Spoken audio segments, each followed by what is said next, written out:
মাস 10 দিন ধরে গর্ভে ধারণ,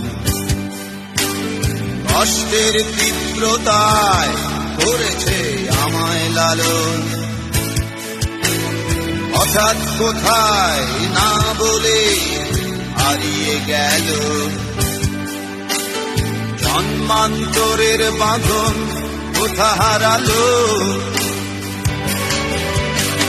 সবাই বলে ওই আকাশে লুকিয়ে আছে, যে দেখো পাবে দূর নক্ষত্র মাঝে রাতের তারা।